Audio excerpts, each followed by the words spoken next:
మా సభ్యులు స్ట్రైట్గా అడిగిన ప్రశ్న ఏంటంటే విశాఖ నగరంలో ఉన్న విలువైన భూముల్ని మీరు వచ్చి 99 పైసలు ఇస్తున్నారు. అది ఇచ్చిన దాంట్లో పారదర్శకత లోపిస్తుంది. మీరు వచ్చి వారితో ఏం సంప్రదింపు చేసుకుంటున్నారో ప్రపంచానికి తెలియాలి, కానీ మాకు తెలియదు, ప్రపంచానికి కూడా తెలియదు. మీరు లోపాకారిగా చేస్తున్నారు. ఆ నేపథ్యంలో అదే సంస్థలు మన పక్కనున్న రాష్ట్రంలో, అదే హైదరాబాద్లో కానీ బెంగళూరులో కానీ పారదర్శకతతో బిడ్డింగ్కి వెళ్ళి వాళ్ళు వచ్చి కోట్లాది రూపాయలతో కొంటున్నారు. ఇక్కడికి వచ్చినప్పుడు వచ్చి ఊరికే 99 పైసలుగా మీకు ఇస్తామని చెప్తున్నారు అనేది మా ప్రశ్న అధ్యక్ష. దాని తర్వాత భావం అధ్యక్ష. దానికి వచ్చి వారు వచ్చి ఎకో సిస్టమ్ గురించి చెప్తున్నారు అధ్యక్ష. వైజాగ్లోను ఐటీ పార్క్ ఎకో సిస్టాన్ని 2004లోనే మేము ప్రారంభించాం అధ్యక్ష. ఆ రోజున నేను మినిస్టర్ని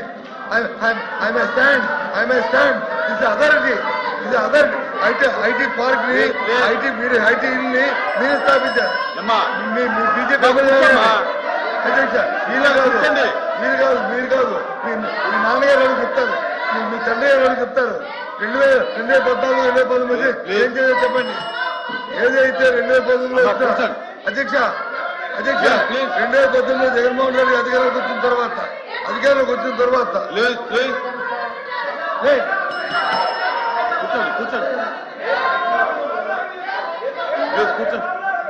కూర్చోండి 2019లో ఏదైతే మీరు ఎకో సిస్టమ్ గురించి ఈ డేటా సెంటర్ మారుతారో 2019లో జగన్మోహన్ అధికారంలోకి వచ్చిన తర్వాత అదాని డేటా సెంటర్ నుంచి ఎవరైతే అమలు చేశారో అదాని చెప్పారు కదా.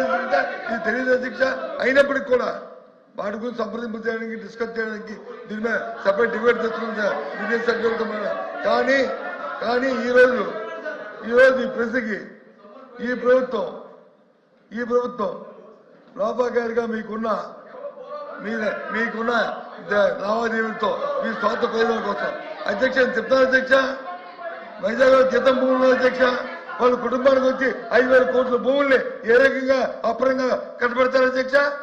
ఎంతమందికి ఉద్యోగం ఇస్తారు గీతం? 5,000 కోట్ల భూముల్ని కట్టబెడతారు అధ్యక్ష. ఇది సమాధానం అధ్యక్ష. కాబట్టి ఈ ప్రభుత్వం చేస్తున్న ఈ భూదోపిడికి ఈ లాలూచికి నిరసనగా ఈ దందానికి నిరసనగా మీరు చేస్తున్న వ్యతిరేకమే విధానం నిరసనగా ఈ ప్రశ్న నుంచి మేము వాకౌట్ చేస్తాం అధ్యక్ష. కూడా చేస్తాం అధ్యక్ష.